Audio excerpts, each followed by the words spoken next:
Thanks, Joel. And thanks for having us, Ann, and forum members here. The history of this organization is long and rich in Washington County, so it's an honor to come and be with you today.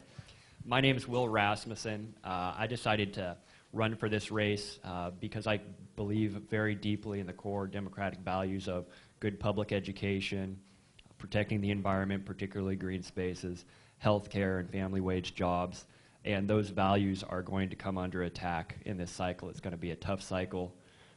We've had a lot of success in the last several elections, and the pendulum has the potential to swing in the wrong direction. And I think in 37 we needed somebody who's going to be an absolute warrior, and I'm willing to do that. I'm willing to make that sacrifice. I've dropped back to part-time in my law practice. I'm a real estate and land use lawyer by trade, and it's going to be a difficult district to win. It's just about 50-50 if you look at voter registrations, and I think I'm the person for you to represent this district. My background, I've most recently served for the last couple of years with the Democratic Party of Oregon, volunteering on their finance committee, helping them raise funds.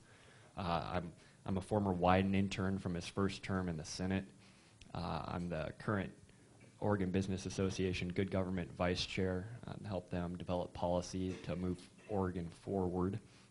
And I'm a supporter of a group called the Bus Project, which just is a group of good progressive people who are out there in the community. Well, you know, why I'm running, what I want to do, there's three main areas: education, the environment, and the economy. These are three things that are very important to me. On education, I think we need to have more of a focus on Head Start and early childhood education. This is an area that statistics show we get some of the most bang for our buck as far as improving children all the way through the education cycle. If you want to improve K-12, the graduation rates, get them early, get them started early, give them the resources they need, then they can move on through the system. Another area that we need more focus is vocational training, apprenticeship, mentorship programs. College isn't the #1 choice for a lot of students, and we need to give folks other options, particularly right now when the economy is struggling so much. A lot of people need to retool and need to have that chance to move forward into a new, helpful area. And you know, the last area in education that we absolutely need to focus on is higher ed. If you look at economic impact of all the different pots that Oregon puts its dollars in, the one that has the most impact in the economy, the most recycling of those dollars spent, is higher ed, and Oregon's largely gotten out of funding our four-year colleges. The environment, protecting green spaces and open spaces, is immensely important to me. I think it's a big part of our legacy here in Oregon. It's what makes Oregon the place it is and defines who we are. Statewide planning goals, 1973 Senate Bill 100. This is something we should be very, very proud of, and a legacy we need to continue moving forward. One of the big challenges for the environment is that we have good environmental laws, but we don't have the ability to enforce them. We haven't given the Attorney General the resources he needs to go in and protect the environment, and that's something I very much intend to work with Attorney General Kroger in doing. The economy is obviously a big thing. I've been knocking a lot of doors lately, and about one door out of every 5, either the person I talk to or their significant other has been out of work for an extended period of time and doesn't see much hope. You know, the things I'm hearing are, well, my wife's been looking for work for 6 months, or I've been out of a job for 9 months, and I don't see anything coming down the road. Oregon has a wealth of resources here. We have one of the more highly educated populations of anywhere in the country. We have good natural resources. We have good trade routes. We have a creative class here that's pretty much unrivaled in the nation. But nonetheless, we have one of the highest unemployment rates in the nation. And there's a disconnect there. The state needs to do better in its economic development efforts. Obviously, the state can't wave a magic wand and generate $100,000 or 100,000 jobs out of thin air. But we can make this an environment, do economic gardening in a way that can help Oregon move forward. Some of the things I want to do is make sure we have more loans available for small local businesses that have proven track records. Because of the credit crunch, a lot of these businesses are safe investments, but just can't get loans from the big banks because the big banks are scared. Well, Oregon can invest its dollars locally to help those people.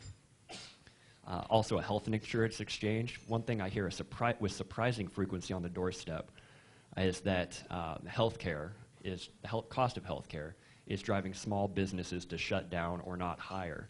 And health insurance exchange locally can help gain bargaining leverage for the local small businesses and, thank you, and help them thrive and grow further. And obviously health insurance health care is a huge issue nationally. Oregon can be a leader in this area.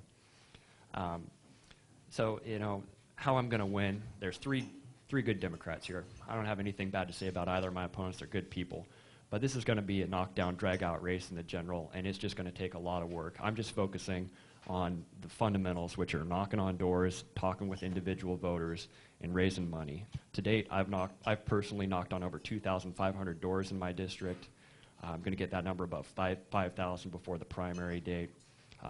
Over 10,000 by the general if you guys give me the opportunity to be the Democratic nominee. My volunteers and staff have knocked another 1,700. And, you know, I think that shows a real commitment on my part to carry this district forward in a progressive way.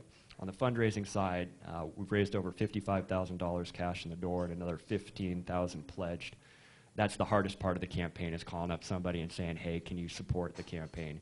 It's difficult, it's uncomfortable, but over 150 people have given funds because they believe in this campaign, and I'm humbled by that. On endorsers, we have a host of endorsers, including the Oregon Education Association, OLCV, AFSCME Local, and NARAL, really proud to have that.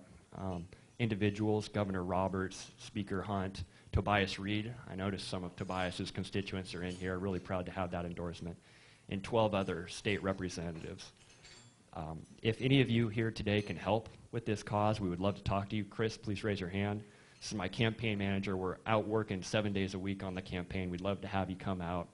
And anything you can do to support would be greatly appreciated. Thank you very much for your time today.